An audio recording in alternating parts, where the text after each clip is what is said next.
sur la situation sociale et politique en Grèce, et notamment ce qui se passe par rapport à l'extrême droite, à la montée de l'extrême droite et à la répression. Enfin, on va en apprendre un peu plus tout à l'heure. Je pense que ici, dans cette salle, on connaît un peu plus de la Grèce que les réjouissances devant les prix bas pour les voyages au Club Med dans les Cyclades. Donc je ne vais pas m'étendre longuement, mais juste donner quelques indications sur la crise énorme qui frappe la Grèce, mais aussi d'autres pays de l'Europe du Sud. Une crise dont l'ampleur est semblable, si on veut prendre des échelles de grandeur, à ce que serait une guerre. C'est un produit intérieur brut qui diminue d'un quart en quelques mois, quelques années. C'est quelque chose de très brutal, de très subite. Et ensuite, concrètement, cela se manifeste par des taux de chômage gigantesques, inconnus depuis au moins la Seconde Guerre mondiale en Europe, de plus de 60% des jeunes de moins de 24 ans et de plus de 30% pour la population active dans son ensemble.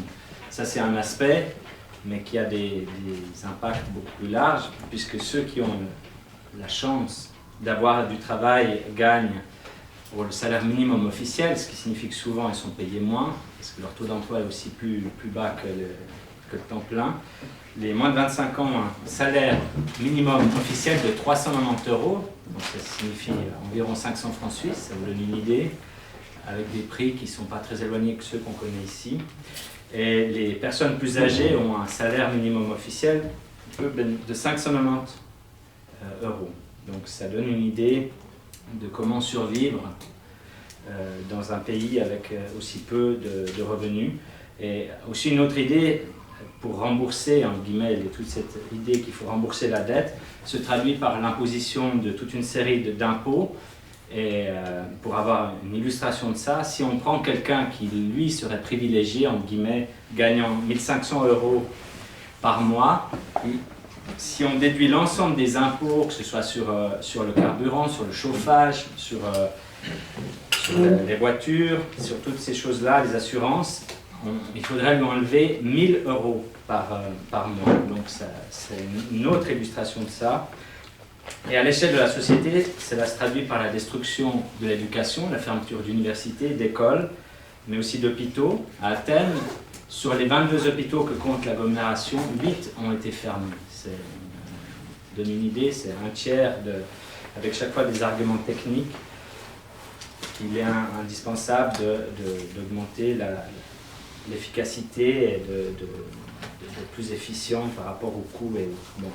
Donc c'est une situation d'urgence sociale qui existe depuis au moins 4 ans en Grèce, et ça a un impact encore plus fort sur les personnes qui étaient déjà sans droit. Et, bon, il y a aujourd'hui en Grèce plus d'1,3 million de migrants.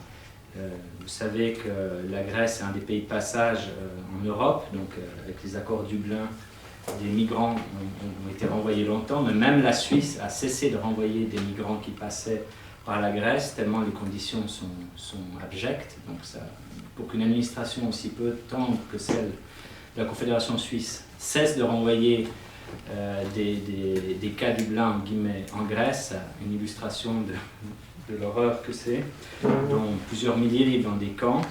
Bon. C'est une situation qui marque une radicalisation, une double radicalisation, une qui est à gauche, qui se traduit par un ensemble disparate de luttes sociales, que ce soit autour de la fermeture de la chaîne de télévision, on en a un peu parlé ici, mais toutes sortes de petites grèves ou de plus ou moins grandes grèves, que ce soit dans les transports, dans l'éducation et dans plein de secteurs.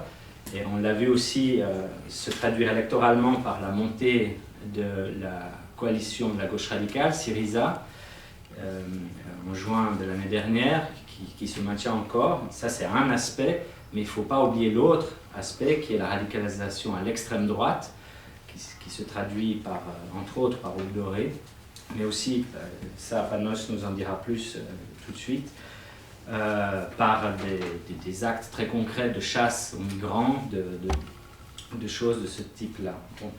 Donc je ne vais pas m'étendre au-delà sur ces choses-là. Vous pouvez lire, entre autres, sur le site à l'encontre, une série de textes sur d'analyse, des traductions et autres sur ce qui se passe en Grèce.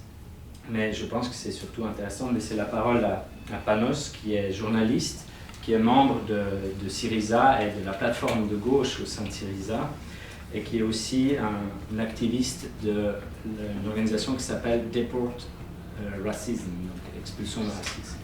Donc je lui laisse la parole, je vous remercie.